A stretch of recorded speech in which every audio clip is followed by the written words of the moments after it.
안녕하세요.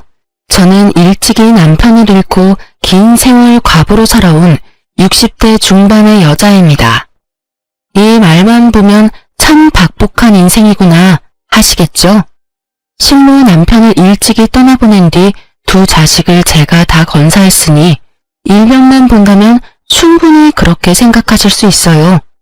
아이들이 사춘기에 막 접어들 무렵 갑작스럽게 찾아온 사별이라 우리 가족 모두 몸도 마음도 고생을 많이 했고요.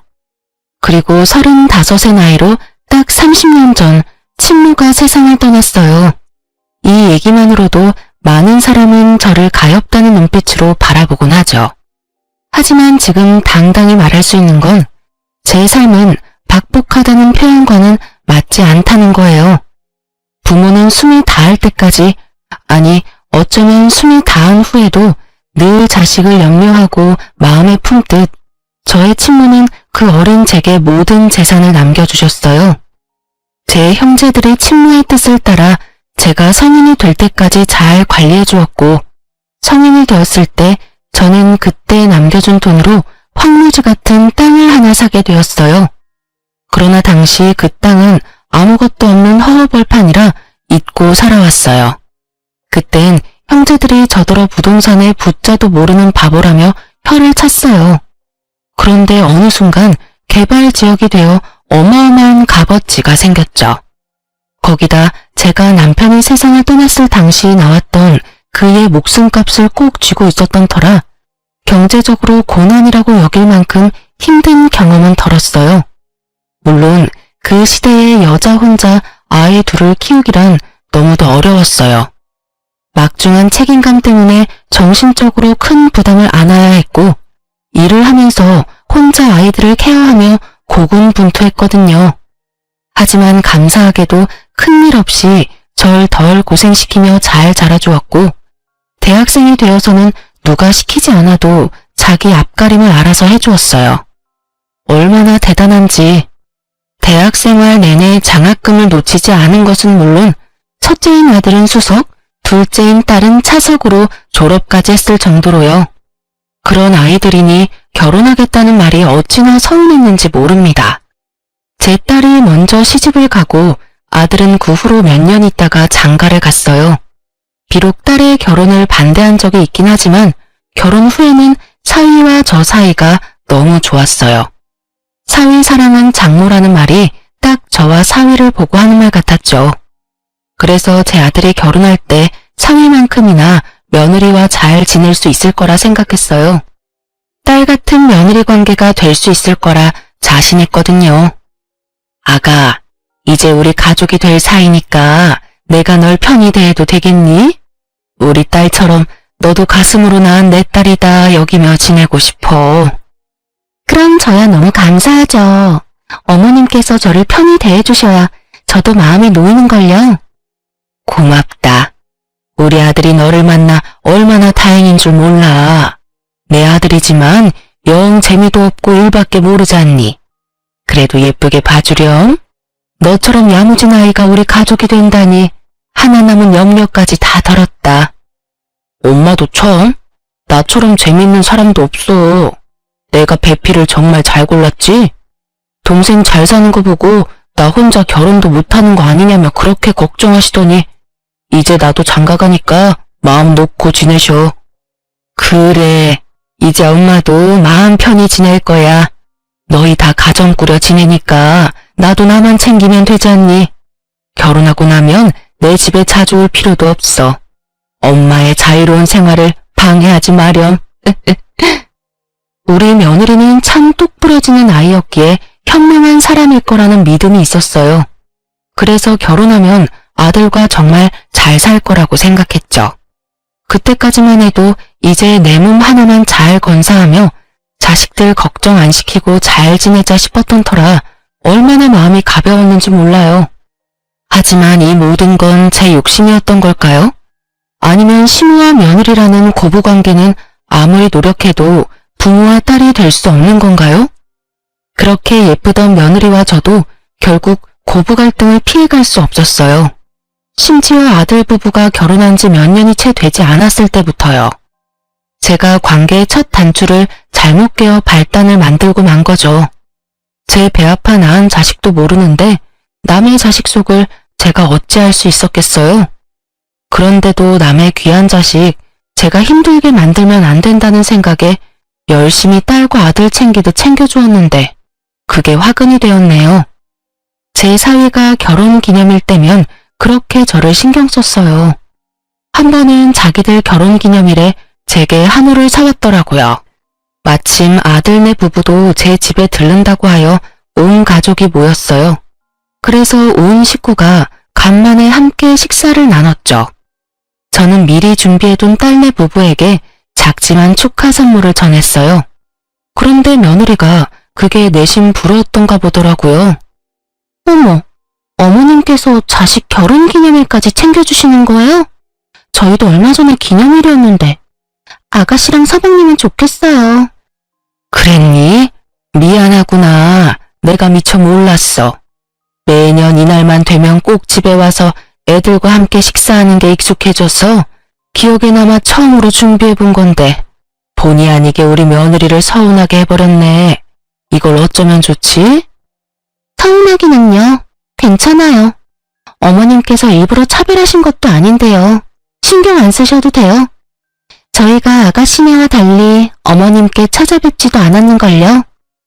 며느리는 크게 내색하지 않았지만 제가 딸네 부부에게 선물을 전해주고 나서 기분이 가라앉았다는 게 느껴졌어요. 실로 그 후로 왠지 모르게 저를 피하는 듯한 느낌도 받게 되었던 터라 자꾸 마음에 걸리더라고요. 어떻게 해야 하나 고민하던 중 마침 2달 뒤 며느리의 생일이라는 걸 알게 되었어요. 그래서 며느리의 생일 선물 챙겨줘야겠다고 생각했죠. 조금은 덜 수 있지 않을까 싶었거든요. 그렇게 고심 끝에 고른 며느리의 선물을 전해주기 위해 생일 하루 전날 며느리에게 연락해 집 근처 커피숍에서 만나자고 했어요. 며느리는 갑작스러운 부름에 처음엔 놀란 듯 했지만 생일 선물을 받고는 화색이 돌더라고요. 하지만 그 자리에서 풀어본 선물을 보고는 표정을 확 구겼어요. 인상을 잔뜩 쓴 채 저를 쳐다보며 하는 말이 정말 기가 찼습니다. 어머님, 설마 어머님이 쓰시던 걸 포장만 해서 절 주신 건 아니죠? 그게 무슨 소리니? 누가 생일 선물로 쓰던 걸 준다는 거야? 내가 직접 가서 고르고 포장까지 부탁해 구매한 건데 무슨 문제 있니? 어머님, 이거 작년 시즌에 나온 팔찌잖아요. 선물이라면서 유행 다 지난 걸 주시면 어떻게 해요?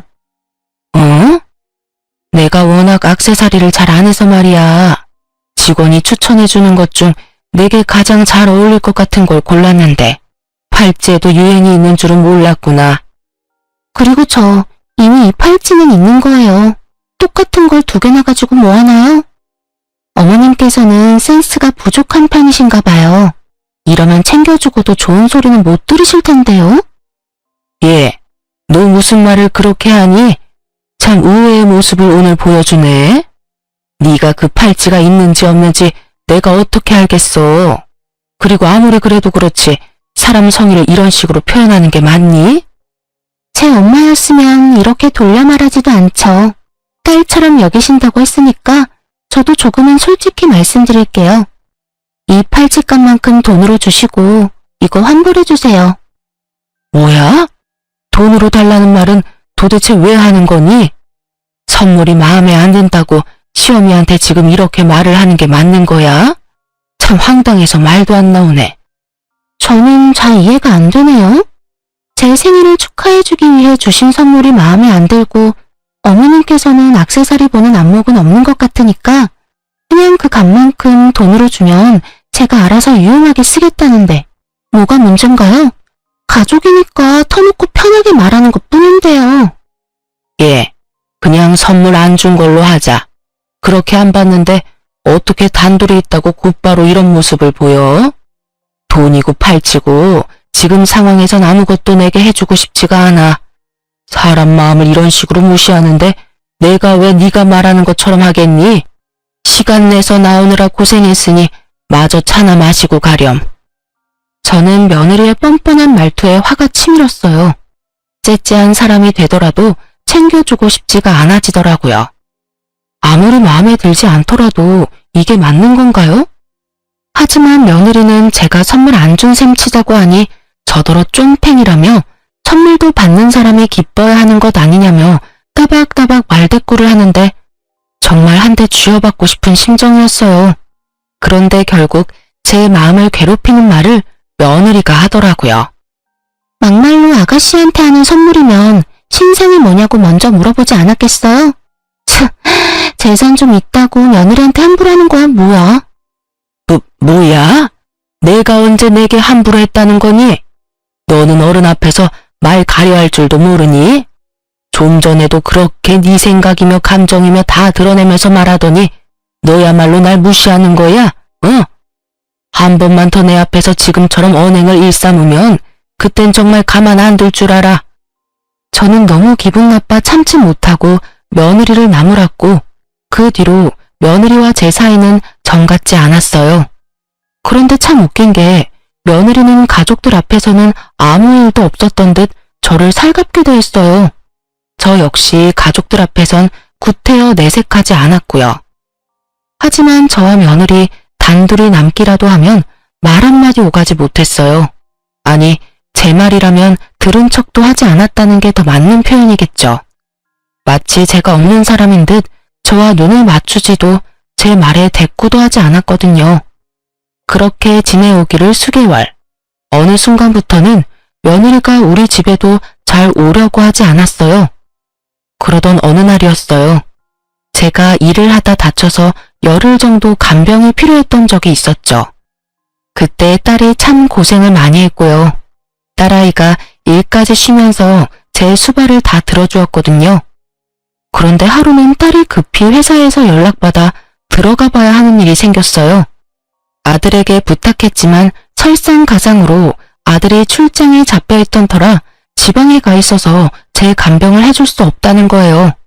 하는 수 없이 아들은 며느리에게 부탁했고 가족들은 저와 며느리 관계가 나쁜 줄 모르니 거절도 못하고 저를 간병하러 아들을 대신해 왔던 겁니다. 며느리는 우리 집에 들어서는 순간부터 오만 짜증을 부렸어요. 그럼에도 나를 챙겨주러 온 며느리에게 고맙고 미안하다 말했죠. 하지만 그런 제게 며느리는 그런 인사말이 다 무슨 의미냐더군요. 그리고 며느리는 제 간병도 하는 둥 마는 둥 했어요. 거기다 밥상을 차려왔는데 냉장고에 딸이 해둔 국이며 반찬이 많은데 김치에 김에 밥만 덩그러니 차려오더라고요. 그래도 나 때문에 고생한다는 마음에 며느리에게 아무 말 하지 않았어요. 그런 저임에도 결국 며느리에게 소리치는 일이 생기고 말았네요. 제가 식사를 마치고 화장실에 가고 싶어 부축을 부탁했어요. 며느리는 인상을 딱 쓴 채 저를 부축하는데 제가 들으라는 듯 혼잣말을 하는 거예요. 간만에 쉬는 날인데 이게 무슨 시간 낭비인지 원. 돈이 없는 것도 아닌데 간병인을 쓰지. 가족들 고생은 혼자 다 시키네. 너 지금 뭐라고 했어? 지금 나더러 들으라고 귓가에 대고 그따위 말을 한 거야? 아, 왜 괜히 큰 소리 치고 그러세요. 귀참 떨어지는 줄 알았네.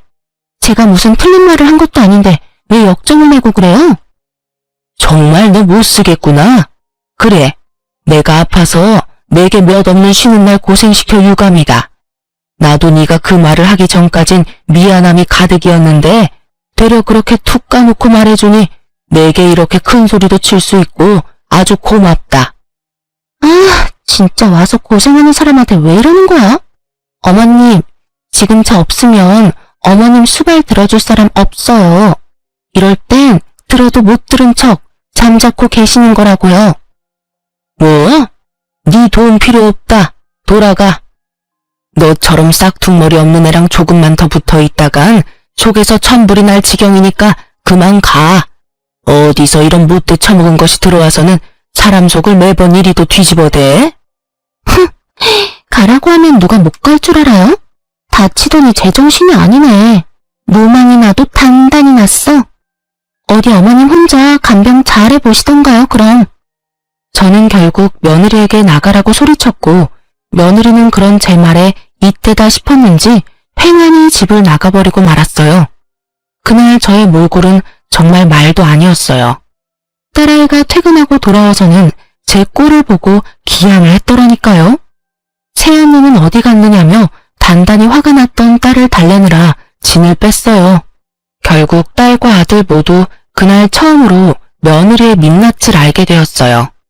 그 후로 한참 동안 며느리의 얼굴도 못 봤어요. 제가 나중에 연락을 해봤지만 전혀 받지 않았죠. 명절 때마저도 집에는 들러보지도 않았고요. 저는 도대체 내가 뭘 그리도 잘못한 거냐며 자식들에게 물었어요. 아들 말로는 제가 며느리를 너무 들들 볶아 힘들다고 했다며 앞으로는 명절도 각자 집으로 가자고 말이 나왔대요. 그 말을 들은 뒤 저도 며느리는 없는 가족인 셈 치며 지냈어요. 계속 연락해 정말 며느리가 제게 복귀게 만들고 싶지도 않았고 제게 느낀 작은 서운함을 시작으로 저와의 관계를 이렇게까지 악화시킨 며느리가 저 역시 너무 미웠거든요. 그렇게 며느리의 목소리 한 번을 듣지 못한 채 지내기를 2년 반. 검진을 갔다가 유방암 진단을 받게 되었습니다. 참 암이라는 소식만으로도 마음이 너무도 심란하더라고요. 자식들에게 이 사실을 어떻게 알려야 하나 참 고민이 많았어요. 하지만 제가 숨긴다고 숨겨질 문제는 아니니 딸과 아들에게 털어놓았어요. 자식들이 저보다 더 씩씩하더군요. 완치율이 높은 편이니 너무 염려 말고 수술 잘 받는 것에만 집중하라며 저를 위로해주는데 신기하게도 마음이 놓였어요. 그렇게 저는 씩씩하게 유방암 수술을 받게 되었습니다. 그런데 짧지 않은 기간 동안 단 한 번도 코빼기도 안 보이던 며느리가 회사에 연차까지 내고 저를 간병하겠다며 나서는 거예요. 처음엔 그런 모습이 너무도 황당하고 부담스러웠어요. 어머님, 제가 그동안 찾아뵙지 못해서 죄송했어요. 어머님께서 아프다는 소식을 들으니 그제야 정신이 좀 들더라고요. 그동안 제가 너무 무례하고 경솔한 태도로 지냈다는 걸 느꼈어요. 그러니 이번만큼은 제가 어머님을 돕고 싶어요. 그래, 네가 용기를 내어줬다니 고맙다. 그간 쌓인 안 좋던 감정 나도 털어내마. 하지만 괜한 고생할 필요 뭐 있니? 우리 애들한테도 간병해주지 않아도 된다고 이미 말해뒀으니 너까지 신경 쓸 것 없어. 어머님, 제 마음 성의를 이렇게 무시하시면 제가 너무 서운하네요. 제가 반성하는 마음으로 어머님을 챙기고 싶어 그래요. 좋은 마음으로 너그러이 이해해주시고 허락해주세요. 얘가 이번엔 왜 이리도 집요하게 굴어? 괜찮다니까. 내 몸 하나 내가 건사 못하겠니? 걱정해주는 마음은 고맙지만 정말 내가 알아서 할 수 있으니 이 이야기는 그만하고 오늘은 그만 돌아가렴. 며느리는 그날따라 유독 집요하게 고집을 부렸어요. 한사코 괜찮다는 제 말에 서운하다는 표현까지 하는데 정말 제가 나쁜 말이라도 한 것처럼 마음이 좋지 않더라고요. 하지만 다른 큰 병도 아니고 앞으로 건강관리에만 힘쓰고 병원만 꼬박꼬박 잘 다니면 되는 걸 무슨 간병까지 받으며 자식들 고생을 시키겠어요. 그런데 다음날 며느리가 아들을 어떻게 구워 삶았는지 아들과 함께 찾아와서는 또다시 간병 이야기를 꺼내더군요. 엄마, 그러지 말고 이번엔 며느리 챙김 받으면서 편하게 지내요. 요 며칠 수술 받고 병원에 있느라 고생하셨잖아요. 며칠만이라도 챙김 받으면 엄마도 편하고 더 좋을 거예요. 저희도 안심되고요. 저번에는 모른 척 하던 애가 갑자기 무슨 마음을 먹고 간병을 다 해준다니. 애가 어디 밥을 잘못 먹은 것도 아니고 안 하던 짓을 왜 갑자기 하겠다는 건지 원. 저번엔 간병도 부축도 뭐 하나 제대로 해주질 않았다. 같이 있으면 내가 더 불편했어. 그러니 너가 잘 말해서 간병은 필요 없다고 말해주렴. 에이 엄마, 저번엔 반성 많이 했대요. 엄마가 그렇게 아픈 줄 몰랐다면서 이제라도 며느리 돌이 해주겠다는데 제가 어떻게 거절해요. 엄마랑 더 가깝게 잘 지내고 싶은 마음에 노력하는 거니까 엄마가 이번에만 좀 져주세요. 네? 그런 말을 듣고 어떻게 또 거절을 하겠어요? 결국 저는 며느리의 도움을 며칠 받기로 했어요. 한 번 간병받을 때 며느리와 대치가 있던 적이 있으니 걱정이 앞섰던 게 사실이에요.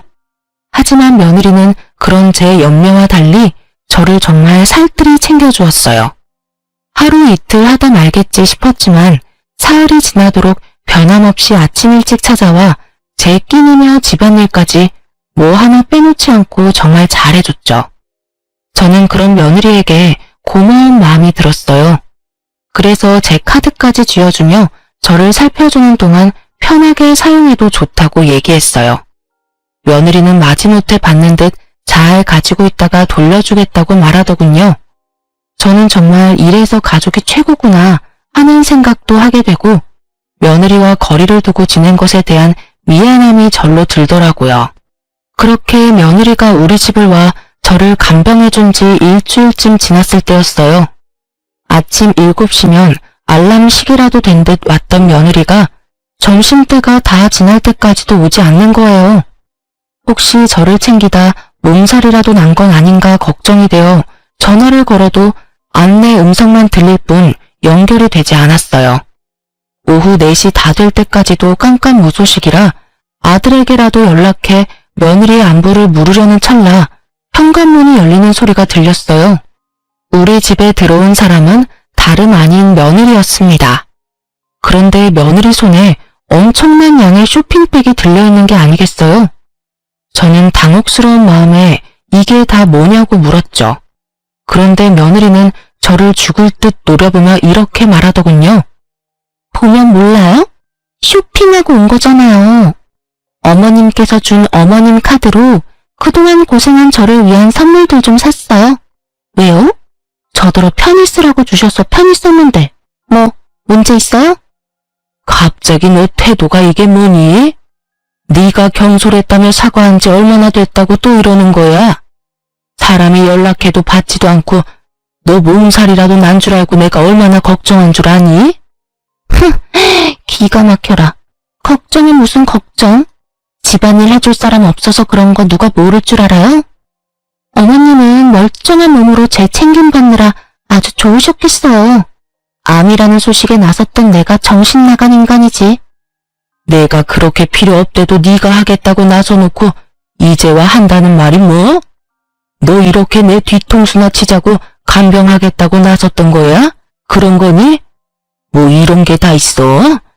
누가 네 도움이 필요하다고 했니? 코빼기도 안 보이며 지내다 갑자기 찾아와서 살갑게 굴더니 이제와 이러는 이유가 뭐야? 내가 도대체 뭘 어쨌다고 날 이렇게 괴롭혀대? 너무 속상하고 화나는 마음에 저는 며느리에게 윽박을 질렀어요. 그러자 며느리가 이죽거리는 표정을 잠깐 짓더니 양손에 가득 들고 있던 쇼핑백을 저를 향해 마구잡이로 집어던지며 막말을 퍼부어댔어요. 내가 진짜 마음에서 우러나와 당신을 챙기겠다고 한 줄 알아? 암이라면서 왜 하필 걸려도 그런 하찮은 암에 걸려서 지독하게 살아야 되는 건데? 내가 일주일 동안 생고생을 한 이유가 뭔데? 이제 와서 뭐? 유방암? 암이라길래 투병하다 저 세상 가겠구나 하고 당신 챙기는 척 좀 하면 재산이나 많이 떼주겠거니 했더니 이건 뭐 나만 멍청한 짓 한 거지. 너 지금 뭐라고 짓거리는 거야? 설마 내가 암에 걸려 죽길 바라고 내 재산 때문에 나를 간병하겠다고 나섰다는 말인 거니? 어? 대답해봐 이 못된 거사. 그럼 그 쇼핑백은 다 뭔데? 그건 다 뭐냐고? 늙어서 이해력도 딸리는 거야? 똑같은 말을 또 읊어줘야 알아먹는 거냐고. 이 쇼핑백이 뭐긴 뭐야?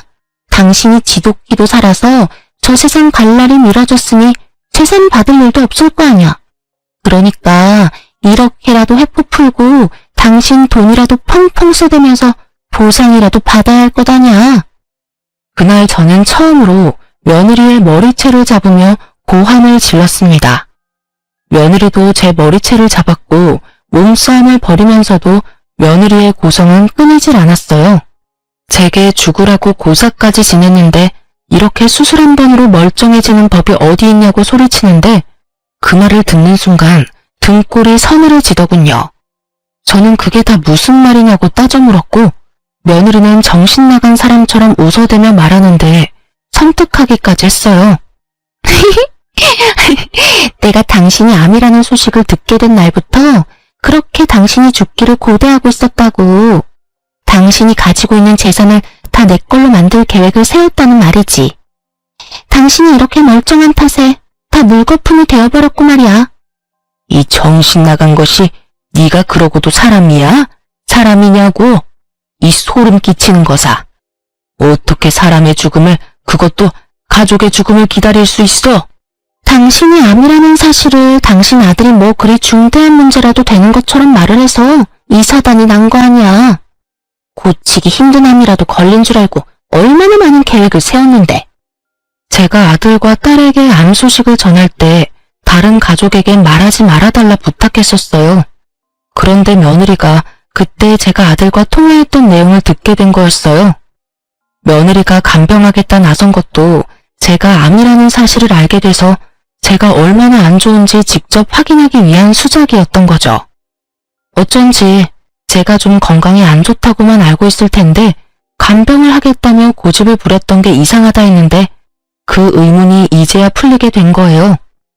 며느리는 제 곁에서 제 상태가 너무 양호하다고 느껴 의아하게 생각하고 알아보다 나중에야 제가 유방암 2기였고 전이 된 것이 없다는 사실을 명확히 알게 되었더군요. 자기의 바람대로 제가 시름시름 앓다 죽는 병이 아니었다는 걸 알게 된 며느리는 자기의 계획이 어그러졌다는 사실에 분노했어요. 그래서 이런 상황까지 치닫게 된 거더라고요. 며느리는 제 재산을 못 받는다면 카드를 쥐어준 이 기회에 제 돈이라도 흥청망청 쓰겠다는 심보로 백화점까지 가서 제 카드를 마구 사용했던 겁니다. 저는 이 모든 사실을 알고 며느리에게 사람도 아니라며 난리를 쳤어요. 그런데 며느리도 질세라 제게 또다시 고함을 쳐대며 되바라지게 굴었어요. 너 같은 건 사람도 아니야. 알아? 어디서 이런 몹쓸 것이 우리 집안에 굴러들어왔어? 도대체 뭘 어떻게 하면 그런 저급한 생각을 할 수 있느냔 말이야. 건강이 아주 좋아 힘이 남아 도나 보네. 얼마나 정정하면 누친내가 이렇게 팔팔하게 귀청 떨어지게 소리를 질러대? 암이라는 것도 사실 자식들 속 뒤집으려고 수작질 부린 거 아니야? 이게 수술까지 받은 사람의 컨디션이 맞느냐고. 진정한 악질은 내가 아닌 당신이야. 너 원래 이런 아이였던 거니? 결혼 전 내가 알던 너라는 아이는 다 거짓인 거야? 어떻게 사람의 목숨을 가지고 그런 생각까지 해? 도대체 어떻게 하면 그런 말도 안 되는 소리를 아무렇지 않게 할 수 있느냔 말이야? 당신의 돈이 날 이렇게 만든 거야. 그게 아니라면 어떻게 내가 이럴 수 있겠어? 안 그래? 나를 잠재우고 싶어? 예전의 나를 원해? 그렇다면 당신 재산 나한테 상속해. 그럼 당신이 원하는 가면 다시 써줄게. 그것도 평생. 이날 저는 며느리의 본 모습을 온 가족에게 알려야겠다고 생각했어요. 정확히 말하면 제게만 이러는 며느리의 태도와 이런 불순한 마음을 가진 사람이라는 사실을 숨길 수 없었어요. 그래서 저는 무작정 핸드폰을 집어들어 아들에게 연락하려 했어요. 그런데 이 과정도 호락호락하진 않았습니다. 며느리가 살기 가득한 눈을 하고서 제가 원하는 대로 되게 할 줄 아냐며 달려들었어요. 제가 자식들에게 연락을 못하게 하려고 안달이 나서는 제 핸드폰까지 빼앗아 집어던지는 행동까지 하면서 말이에요. 며느리가 집어던진 제 핸드폰은 거울로 향해 날아갔고 거울이 깨지면서 파편이 사방에 튀고 난리도 아니었어요. 참 다행이었던 것은 제 아들이 그날 일이 일찍 끝나게 되어 저도 살펴볼 겸 며느리가 오후라도 편히 쉬게 해주기 위해 퇴근 후 제 집으로 곧장 왔던 겁니다. 아들은 복도까지 새어나가는 큰 소리를 듣고는 처음에는 집을 잘못 찾아왔나 싶어 주춤하던 차에 거울 깨지는 소리를 듣고 놀란 마음에 급히 현관을 열고 들어왔어요. 때마침 며느리는 제게 개수작을 부리려고 한다며 제 뺨을 내리쳤고 이 모습을 아들이 전부 보게 되고 말았어요. 그런데 정말 소름이 돋는 건 그 후 며느리의 태도입니다. 무슨 말이냐고요? 며느리는 아들의 등장을 뒤늦게 알고는 귀신같이 자신의 본 모습을 감췄어요. 손까지 덜덜 떨며 오해라고 연기를 하는데 여우주연상감이다 싶은 생각이 들 정도로 무섭더라니까요. 당신 지금 뭐 하는 짓이야? 집안 꼴은 또 이게 다 뭐야? 당신 엄마한테 무슨 짓을 한 거냐고. 자기야, 지금 당신이 본 모습은 오해야. 내가 어머님께 무슨 짓을 한 게 아니야. 믿어줘. 정말이야. 지금 그 말을 나더러 믿으라고? 네가 우리 엄마 얼굴에 손대는 모습을 내 눈으로 봤는데 장난해? 그럴 만한 이유가 있었어. 내가 오늘 어머님께 말씀드리고 좀 늦게 왔는데 그게 마음에 안 드셨는지 핸드폰까지 집어던지면서 화를 내시더니 자기가 웃음내면서 내 머리채까지 잡고는 분노하셨어. 그러더니 갑자기 자기 뺨을 때리라며 무섭게 윽박 지르셨어. 그래서 하는 수 없이 어머님이 시키는 대로 했을 뿐이야. 정말이야. 지금 장난해? 그 말을 믿으라고 하는 말이야? 우리 엄마가 정신이 어떻게 되지 않고서야 당신한테 그럴 리가 없잖아. 정말이야. 내게만 유독 이러시니 그동안도 시댁에 거름하지 않았던 거란 말이야. 어머님, 제가 죄송해요. 내일부턴 늦지 않을게요. 저는 어머님이랑 가족들에게 선물을 주고 싶은 마음에 늦을 것 같다고 말씀드리고 다녀왔을 뿐인데 이렇게 어머님께서 화내실 줄은 꿈에도 몰랐어요. 저는 그런 며느리의 모습에 다리에 힘이 풀려 그대로 바닥에 주저앉고 말았어요. 이리도 무서운 사람인 걸 알지 못했던 과거가 이런 상황까지 와버린 현재가 너무 싫더라고요. 아들은 그런 제 모습에 한 걸음에 달려와 저를 부축했어요. 저는 크게 심호흡을 한 뒤 며느리에게 한 발 가까이 다가가 그대로 며느리의 뺨을 내리쳤습니다. 며느리는 사시나무 떨듯 겁에 질린 표정을 하며 자기의 뺨을 감싸더군요. 저는 그런 며느리의 모습을 무시한 채 아들에게 말했어요. 아들, 잘 왔어. 이제 나도 마음이 편하네. 가서 홈카메라 확인해 보렴. 며느리의 말이 맞는지 네가 직접 확인하는 게 좋겠어. 홈카메라라뇨? 그런 게 이 집에 있을 리 없잖아요. 무슨 그런 말도 안 되는... 왜 없다고 생각하니? 2년 넘게 우리 집에 올 일이 없으니 네가 몰랐을 뿐이야. 네 본 모습이 얼마나 잘 담겼는지 나도 궁금하네. 요즘 세상이 참 좋아? 그렇지? 사실 제가 수술받은 직후 자식들에게 간병 부탁을 하고 싶지 않아 상의한 끝에 며칠만이라도 간병인을 쓰자는 이야기가 나왔어요. 그런데 우리 애들이 불안한 마음을 표현하길래 자식들을 안심시키기 위해 설치해 두었던 거예요. 며느리는 우리 집에 홈카메라가 있다는 것을 알고는 얼굴에 핏기가 다 마른 듯 사색이 되었습니다. 아들은 곧장 안방에 설치된 홈카메라를 확인했어요. 며느리가 내게 했던 언행이 모두 탄로났고 아들은 며느리를 쥐잡듯 잡으며 당장 이혼 소장을 날리겠다고 난리를 쳐댔습니다. 하지만 며느리는 끝까지 다 오해라며 제가 하지 않은 잘못들까지 만들어가며 계속 거짓말을 해대더군요. 그러나 이제와 그런 게 다 무슨 소용이겠어요. 이미 며느리의 만행이 담긴 것을 아들이 직접 봐버렸는데요. 며느리는 아들의 바지가랑이까지 붙들며 아니라는 말만 되풀이하며 포효했어요.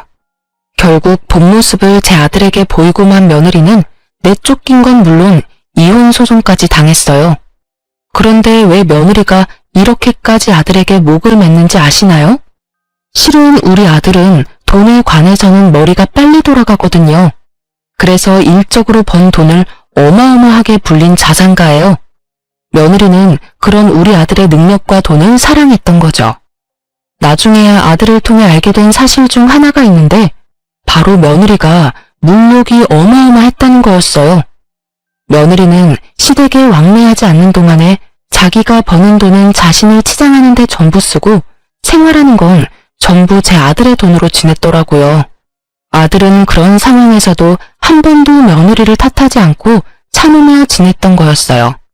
그런데 저를 대하는 태도를 알게 된 것과 저의 죽음에 대해 가벼이 여긴 것, 그리고 복수심을 느끼며 제 돈으로 그것을 풀었던 점까지 이 모든 걸 알고는 더 이상 참으면서까지 부부의 연을 이어갈 가치가 없었던 거예요. 거기다 며느리의 만행은 이혼 소송에서 아들이 유리하게 작용하는 발판이 되어주었어요. 며느리는 그렇게 땡전 한 푼 받지 못했을 뿐 아니라 어마어마한 위자료까지 아들에게 줘야 했습니다. 그런데 이 정신 나간 것이 이혼 후에 그리도 아들을 찾아와서는 돈이 없어 위자료를 못 준다고 진상을 부렸어요. 재산 한 푼 못 받은 것도 억울한데 무슨 위자료냐며 돈도 많으면서 욕심내지 말고 위자료는 받은 셈 치라고요. 아들이 이혼 후 제 집에 들어와 함께 지냈는데 저희 집까지 찾아와서는 아들을 그렇게 볶아대더라고요. 그렇게 지낸 지 두어 달쯤 됐을까요? 또 찾아와 복도에서 며느리와 아들이 한참을 실랑이하기에 더는 참지 못하고 제가 현관문을 열고 나가 이전 며느리의 얼굴을 내리치며 소리쳤어요. 위자료 줄 돈이 없어? 네가 내 아들과 살면서 사댄 명품들만 팔아도 돈 몇천 구하는 건 일도 아니라는 거 여기서 모르는 사람이 어디 있다고 뻔뻔하게 수작을 부려? 이혼한 마당에 이제 내 시무도 아니면서 참견질하지 마요. 우리 일이니까 빠지라고요. 명품을 팔든 말든 다 내 마음이야. 당신이 뭔데 나한테 이래라 저래라야? 당신만 아니었어도 여전히 내 삶은 내가 원하는 대로 굴러갔을 거야. 이게 다 당신 때문이란 말이야. 당신 그만 안 해? 이런 상황까지 온 건 다 당신 때문이야. 당신의 모든 게 이렇게 만든 거라고. 그러니 탓을 하려거든 너를 탓해. 그게 무슨 소리야? 당신 엄마만 아니었어도 당신이 내 모습을 알게 됐을 리 없잖아. 그러면 당신은 아무것도 모른 채로 지금껏 결혼 생활을 유지해왔을 텐데 그게 어떻게 나 때문이야? 넌 지겹지도 않니? 제발 우리 좀 그만 괴롭혀. 네가 누굴 탓하든 그건 네 자유지만 돈돈거리며 찾아오는 짓 그만 집어치워. 내 아들 덕에 사모은 명품들이 뭐라고 지금껏 정신 못 차리고 욕심만 부려대. 이전 며느리는 날 노려보며 말하는 것도 모자라 다 나 때문에 이런 사달이 났다며 한 번만 더 이래라 저래라 하면 가만두지 않겠다면서 눈이 뒤집혀서는 고성을 질러댔어요. 아들은 그런 이전 며느리에게 위자료 줄 돈 없다고 한 번만 더 잡아떼며 찾아오면 또다시 법정에서 마주할 줄 알라며 한 푼어치도 다 받아낼 테니 그런 줄 알라고 딱 잘랐어요. 그러자 이전 며느리는 내 아들의 바짓가랑이를 잡고는 함께 살아온 정을 운운하며 눈물 바람까지 하더라고요. 우리 안 좋게 이혼을 했어도 그간 함께 살아온 정을 생각해서라도 나 좀 봐줘. 우리한테 안 좋은 날만 있던 게 아니잖아. 분명 좋은 추억도 많고 나 많이 사랑했잖아. 그러니까 제발 이렇게 끝까지 날 궁지로 몰지는 말아줘. 응? 그래, 내가 너랑 함께 지내온 시간을 생각하면 피가 거꾸로 솟는 기분이야. 이리도 뻔뻔하고 악질 중에 악질인 여자를 멍청하게 이해하며 살아온 내 시간들을 전부 되돌리고 싶어 미치겠다고. 그러니 더는 내 속 긁지 마. 알겠어? 어떻게 그런 말을 할 수 있어? 그래도 사랑했던 여자한테 어떻게 그런 모진 말을 해. 위약금만 받은 셈 쳐주면 찾아오지 않는다고 했잖아. 돈도 많으면서 그게 그렇게 어려운 거야? 도대체 왜 끝장을 보려고 그러는 건데. 내가 가엾지도 않아? 내게 이렇게 버려진 내가 가엾지 않느냐고. 아들이 괴롭다는 듯 소리치는 모습에 어찌나 눈물이 핑 돌고 이전 며느리가 사무치게 미운지 비련의 여주인공이라도 된 듯 가련한 척 눈물을 훔치는 모습에 집에 들어가 굵은 소금을 냅다 한 바가지 들고 나와서는 마구 뿌려댔습니다. 썩 꺼져. 이 버러지만도 못한 거사.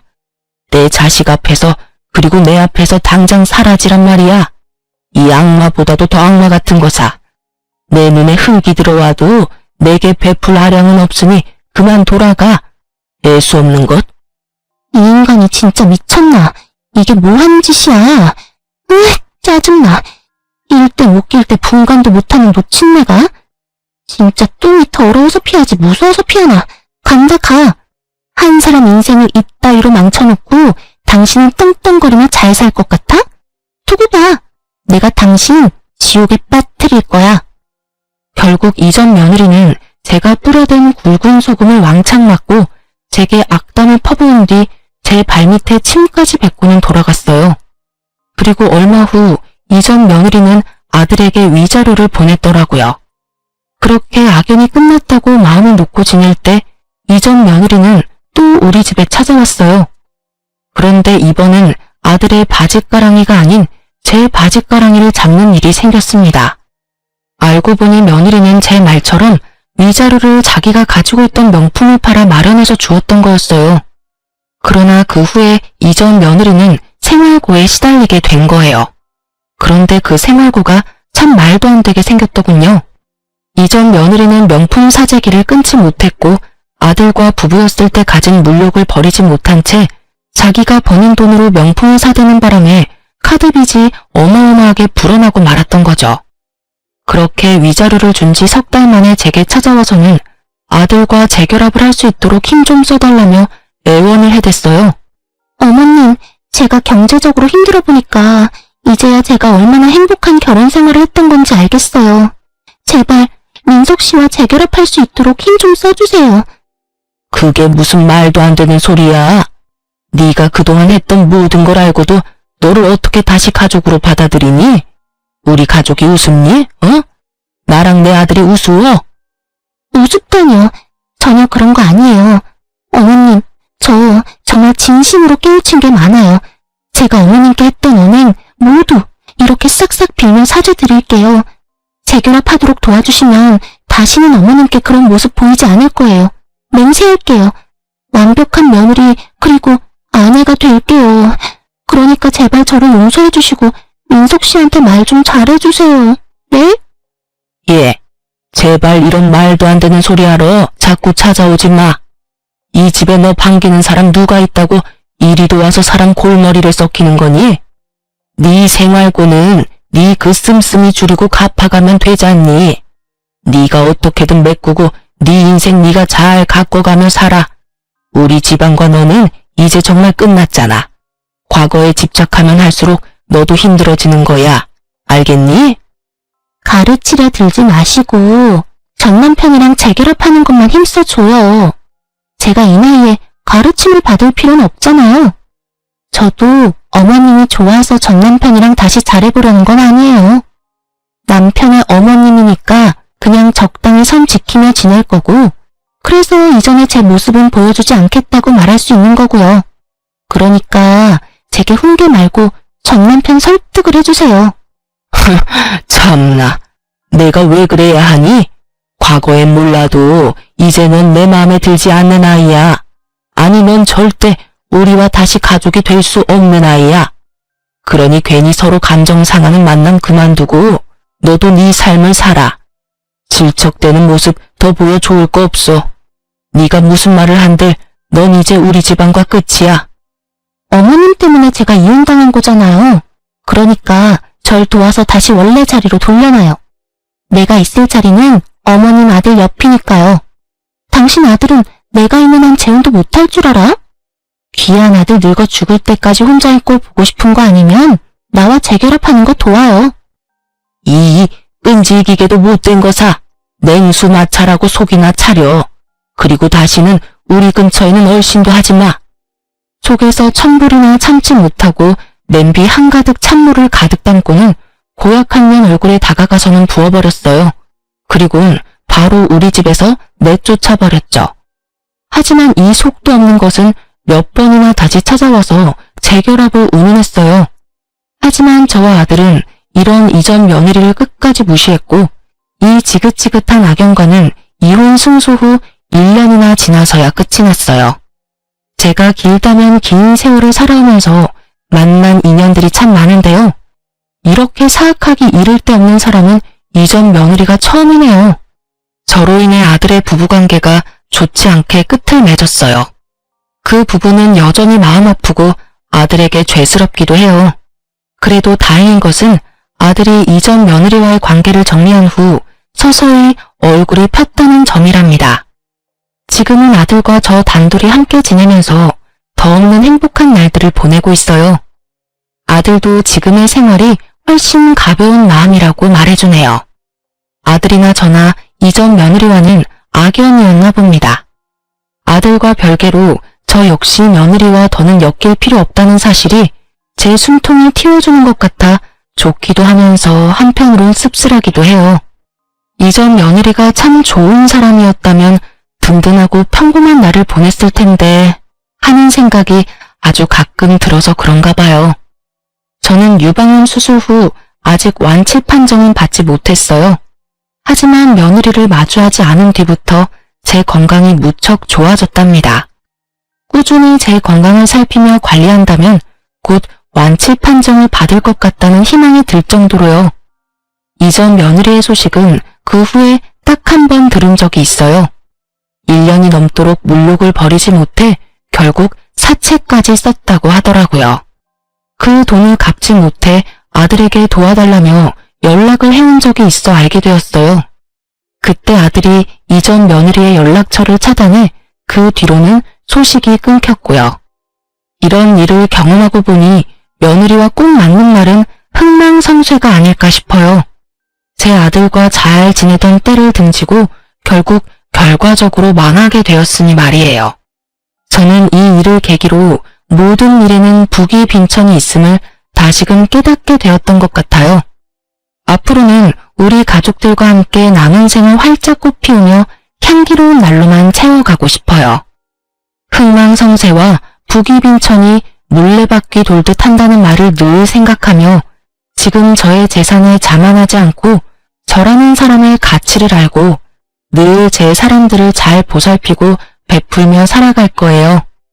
살면서 나의 태도가 얼만큼 내 삶을 좌우하는지 너무도 잘 알게 된 경험이었다 생각하며 제 아들도 저도 서로를 보듬으며 그렇게 더없이 찬란한 앞으로를 위해 나아갈 겁니다.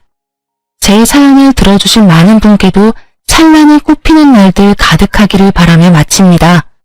들어주셔서 감사합니다.